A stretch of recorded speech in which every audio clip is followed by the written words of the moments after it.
क्या किसी ने ख्वाजा साद रफ़ीक की चीखें सुनी थी? क्या किसी ने हनीफ अब्बासी की चीखें सुनी थी?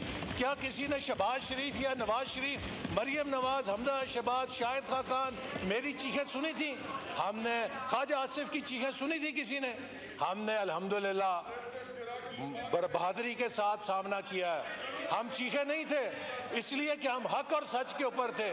इनकी रोज चीखें निकलती हैं, हाय मेरा वो निकल गया, हवा निकल गई, मेरा वो ऑक्सीजन खत्म होगी। सुने सुने, सच सुनने की आदत, सच सुनने की हौसला पैदा करें, हौसला पैदा करें, हौसला पैदा करें।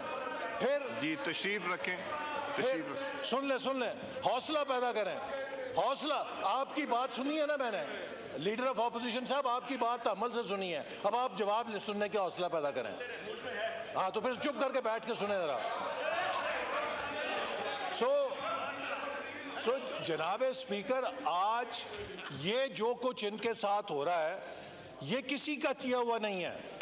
ये जो कब्र इन्होंने खुद खोदी थी दूसरों के लिए, आज उसके अंदर गिरे हुए हैं। इसलिए कहते हैं किसी के साथ बुरा ना करो, एक दिन तुम्हें खुद उसको भुगतना पड़ेगा। तो लिहाजा हमने जाके अमेरिका के कांग्रेस में सेनेटर्स के पांव नहीं दबाए थे, हमने हाउस ऑफ लॉर्ड्स के जाके आगे हाथ नहीं बांधे थे, हमने अपने मुकदमे पाकिस्तान के ऐवानों में लड़े थे, हमने पाकिस्तान के इदारों में अपनी बेगुनाही साबित की थी। तो अगर आप समझते हैं कि ज्यादती हो रही है तो जाइए अदालतों में बेगुनाही साबित करें, बताएं कि वो जो 190 पाउंड का आपने गबन किया है वो पैसा किसके कहने पे गबन किया है, आप अदालत को जाके बताएं।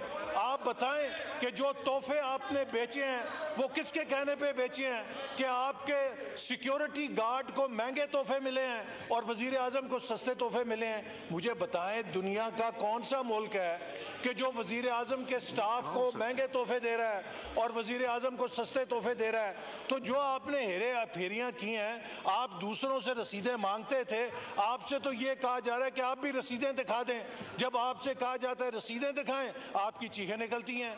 तो मेरा कहने का मकसद है कि जो आपने दूसरों के लिए असूल लगाए थे, जो दूसरों के लिए तराजू लगाए थे, उनके ऊपर खुद भी तुलने के लिए तैयार हों। अपने लिए मांगते हैं वीआईपी, अपने लिए मांगते हैं एनआरओ। ये जो बातें कर रहे हैं ना, असल में जनाब स्पीकर ये एनआरओ मांग रहे हैं कि इनके लीडर को एनआरओ दे के जेल से बाहर निकाल दिया जाए। मैं वाजे करना चाहता हूं कि आपके लीडर को एनआरओ नहीं मिलेगा, उसको अदालत में अपनी बेगुनाही साबित करनी होगी। हमने साबित की थी, हमने अपने मुकदमात में खुद को बेगुनाह साबित किया था। तो जाइए जाके बेगुनाही साबित करें, एनआरओ की भीख ना मांगे, एनआरओ नहीं मिलेगा। जी मैं कॉल अटेंशन जो है इसको मैं ले जा रहा हूँ नेक्स्ट मंडे के लिए। जी हनीफ अब्बासी साहब को देता हूँ, फिर देता हूँ। नहीं, वो उन्होंने किसी का पर्सनल, क्या कोई personal explanation? Behave yourself. Hanif Abbasi साहब बात कीजिए। बिस्मिल्लाहिर्रहमानिर्रहीम। मैं बड़ा मशकूर हूँ जनाब स्पीकर आपका।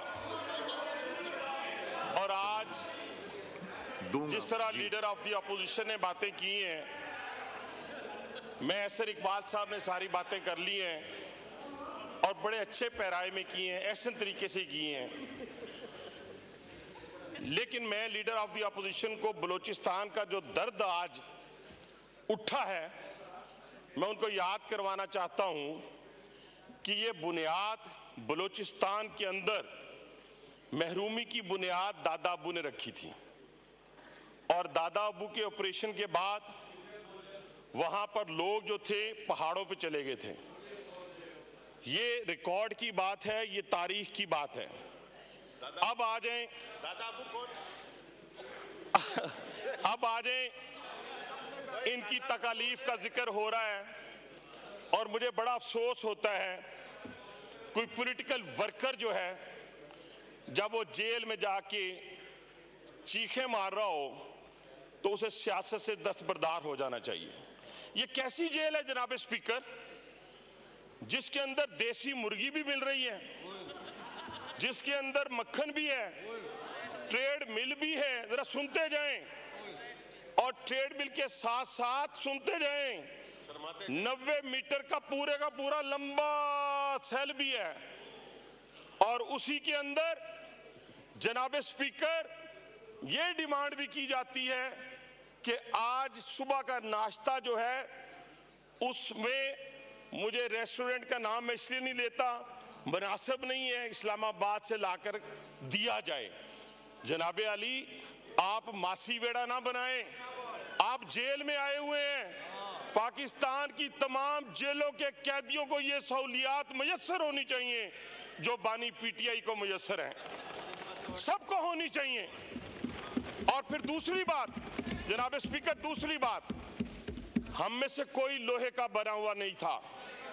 हम आधे घंटे की आजमाइश की पनाह मांगकर बात करते हैं कि ये वो शख्स था जिसने राना सनाउल्लाह की तस्वीर